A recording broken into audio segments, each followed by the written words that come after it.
Assalamualaikum warahmatullahi wabarakatuh. Assalamualaikum, ketemu lagi sama saya. Fenomena di Asia, terutama di Indonesia ini sering menggunakan mobil penumpang untuk angkutan barang. Bisa untuk pulaan di pasar atau mungkin buat ngarit dan memindahkan barang dari gudang ke gudang atau dari toko ke toko, dari gudang ke toko. Itu biasanya untuk menghemat biaya akhir yang 6 bulan sekali itu. Nah, bagaimana hukumnya menurut Undang-Undang LLAJ dan Kepolisian? Mari kita bahas di video kali ini. Jangan lupa subscribe timbangannya sikil mucan tangan.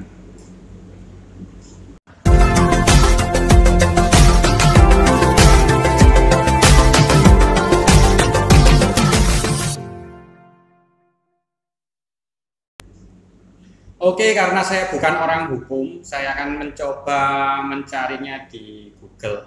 Ini saya mendapatkan di apa ini?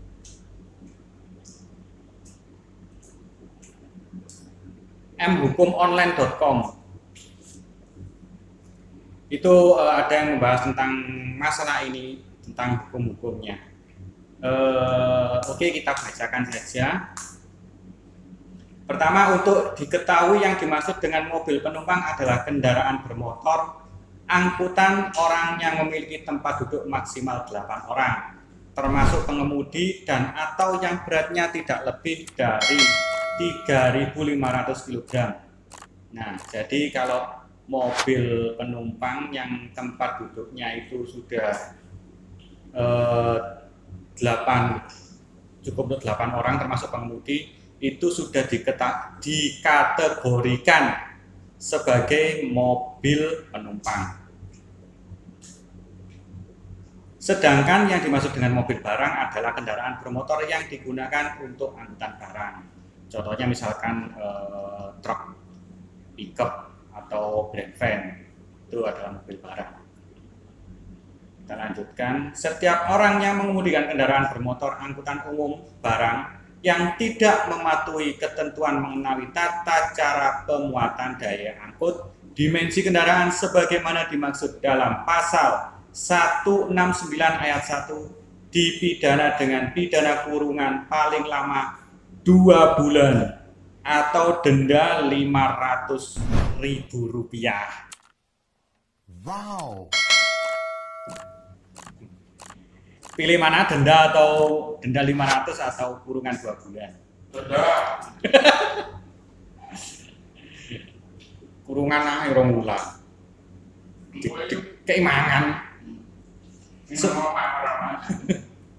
Sementara itu bunyi lengkap pasal 169 Undang-Undang LLAJ adalah: pertama, pengemudi dan atau perusahaan angkutan umum barang wajib mematuhi ketentuan mengenai tata cara pemuatan daya angkut, dimensi kendaraan, dan kelas jalan.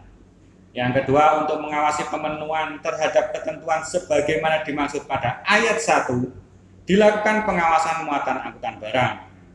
Biasanya itu di Balai Uji Kendaraan atau Kirkiran yang 6 bulan sekali, itu untuk pengawasannya di situ.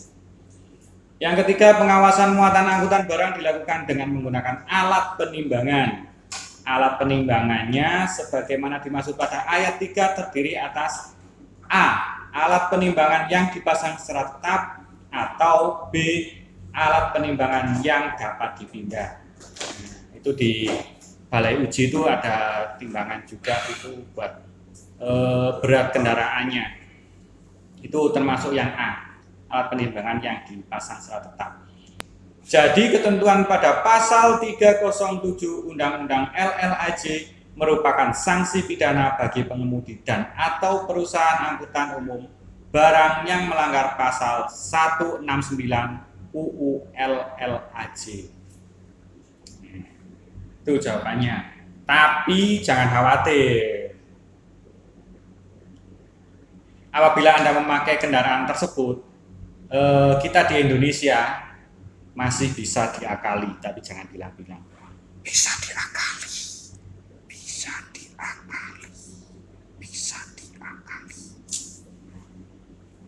angkutan barang dengan menggunakan mobil penumpang, mobil bus atau sepeda motor harus memperhatikan faktor keselamatan. Itu yang penting. Karena itu, selain memenuhi persyaratan teknis di atas, kalau kita menggunakan kendaraan pribadi, kita bukan perusahaan angkutan, jadi itu tidak ada masalah. Asalkan memenuhi persyaratan teknis seperti berikut. Tersedia ruang muatan dan atau tempat muatan yang dirancang khusus. Nah, misalkan kita akan menggunakan kendaraan kita untuk mengangkut barang, itu kita upayakan bangku belakang itu dilepas untuk angkutan barangnya. Jadi itu merupakan ruang muatan yang dirancang khusus, ya kan, dirancang khusus kan. Yang kedua, barang yang diangkut sesuai dengan ruang muatan. Jadi barangnya jangan sampai melebihi ruang yang disediakan tadi.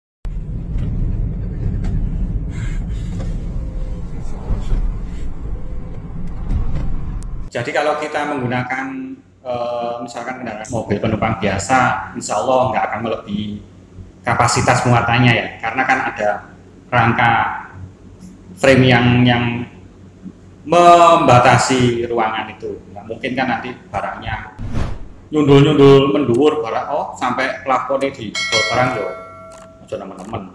Oke, yang ketiga, jumlah barang yang diangkut tidak melebihi daya angkut sesuai dengan tipe kendaraannya. Nah, untuk berapa daya angkut yang sesuai dengan tipe kendaraannya itu, insya Allah nggak janji, tapi insya Allah akan kita bahas di video berikutnya, video mendatang. Jadi untuk misalkan Xenia Avanza berapa, R3 berapa, Panther berapa, L300 berapa, Elf berapa. Ini saya membicarakan Elf yang bus ya, mikrobus, bukan Elf yang truk. Insya Allah nanti kita bahas di video berikutnya. Selain itu, untuk angkutan barang menggunakan mobil penumpang, mobil bus atau sepeda motor loh. Sepeda motor juga boleh.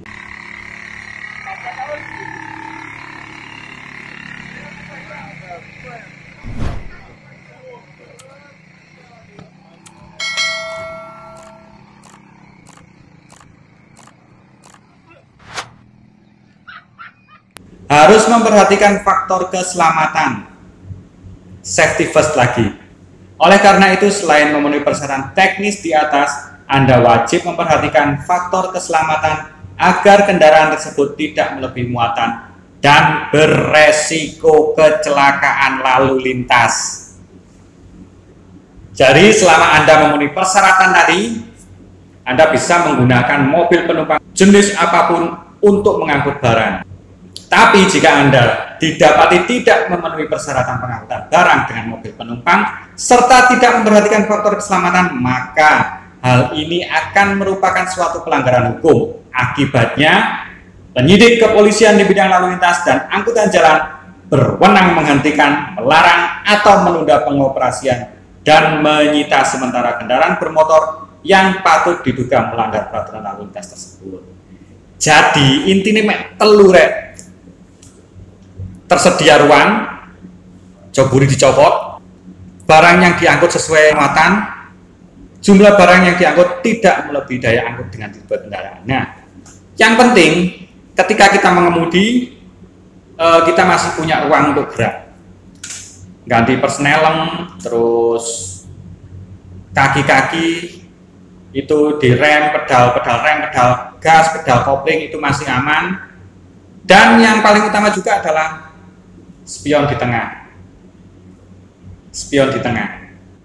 Itu jangan sampai ketutupan barang-barang yang Anda bawa. Bahaya sekali itu. Karena kita nggak bisa mengontrol kondisi belakang kendaraan kita. Oke, safety first. Mungkin ini dulu yang bisa saya sampaikan. Semoga bermanfaat. Dan sampai jumpa di video berikutnya. Tetap sehat dan semangat. Tetap jaga keselamatan. Wassalamualaikum.